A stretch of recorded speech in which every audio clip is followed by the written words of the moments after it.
खबरों की पहचान। हरियाणा की राजनीति के एक प्रमुख किरदार हैं अनिल विज।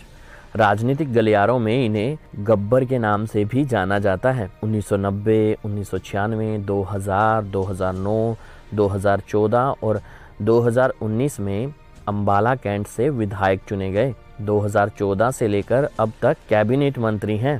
गृह और स्वास्थ्य जैसे महकमे उनके पास हैं। सिद्धांत, संघर्ष हमेशा अपने साथ रखने वाले अनिल विज ने एक मंत्री के रूप में नज़ीर पेश की है। नौकरशाही में सुस्ती और आलस को दूर किया है। बीमार पड़े स्वास्थ्य विभाग को फिट किया है। पुलिस विभाग की कार्यशैली को संजीदा बनाया है। दूरदर्शी सोच के मालिक अनिल विज की छवि एक ईमानदार और सिद्धांतवादी राजनेता की है। इस बात के लिए उनके विरोधी भी उनकी तारीफ करते हैं। अनिल विज का जन्म 15 मार्च 1953 को हुआ।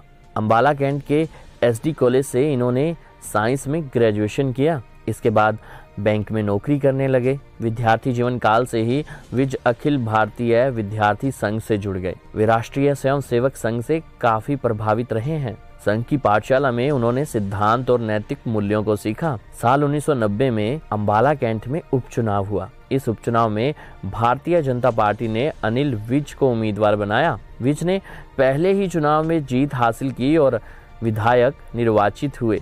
1990 में ही अनिल विज को भारतीय जनता युवा मोर्चा का प्रदेशाध्यक्ष बनाया गया। अपने कौशल और काम से विज ने सभी को बहुत प्रभावित किया। समाज सेवा में अपना पूरा जीवन लगाने वाले विज ने विवाह नहीं किया। अपनी सादगी, शालीनता और कौशलता से उन्होंने हर किसी का दिल जीतने का काम किया। विशेष पहलू यह है कि विज ने कभी भी सिद्धांतों से समझौता नहीं किया, संघर्ष का दामन नहीं त्यागा। उनके इन्हीं सिद्धांतों का प्रतिफल रहा कि गृह और स्वास्थ्य विभाग की कायाकल्प हो गई। विज अफसरशाही में ढिलाई बर्दाश्त नहीं करते। वे तारीख और समय नहीं देते, ऑन स्पॉट फैसला करते हैं। खैर, विज के राजनीतिक सफर पर नजर डालें तो 1969 में वह अखिल भारतीय विद्यार्थी परिषद से जुड़े। इसके साथ ही वे राष्ट्रीय स्वयं सेवक संघ की नीतियों के प्रचारक बन गए। पढ़ाई पूरी करने के बाद 1974 में उनका चयन स्टेट बैंक ऑफ इंडिया में हो गया। नौकरी के दौरान भी जनसेवा का जज्बा हिलोरे मारता था। ऐसे में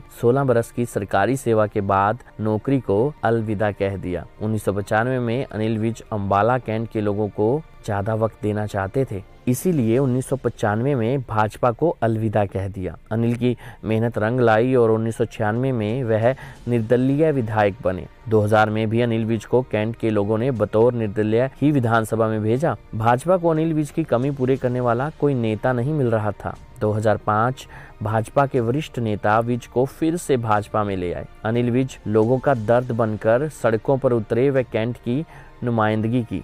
लोगों ने भी विज को पूरा सहयोग दिया। 2009 में उन्होंने कांग्रेस के कद्दावर नेता व पूर्व मंत्री निर्मल सिंह को शिकस्त दी। इसके बाद विज का लोहा इनेलो ने भी माना। उन्हें विधानसभा में विपक्ष के विधायक दल का नेता चुना गया। कांग्रेस सरकार को विज ने हर मोर्चे पर जवाब देने के लिए विवश किया। 1990 में पहली बार उपचुनाव के जरिए विधायक बनने वाले विज को साल 1991 के विधानसभा चुनाव में हार का सामना करना पड़ा। 1996 और 2000 का चुनाव विज ने अंबाला कैंट से आजाद उम्मीदवार के रूप में लड़ा। 2005 में चुनाव हार गए। इसके बाद साल 2009, 2014 और 2019 में लगातार 3 चुनाव जीतकर हैट्रिक भी लगाई। विज मोहमाया से दूर रहते हैं।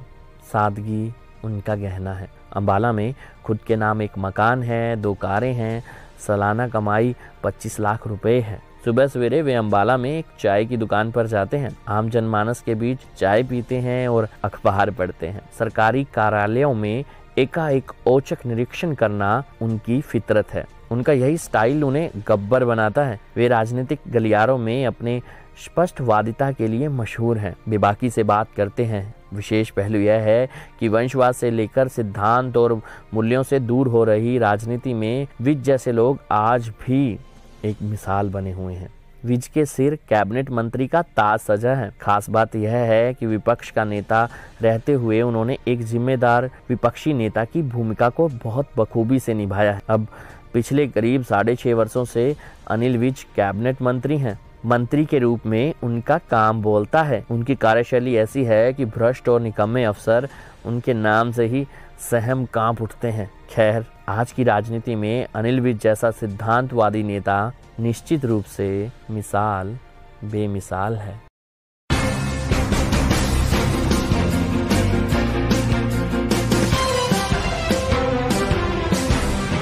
खबरी लाल खबरों की पड़ताल।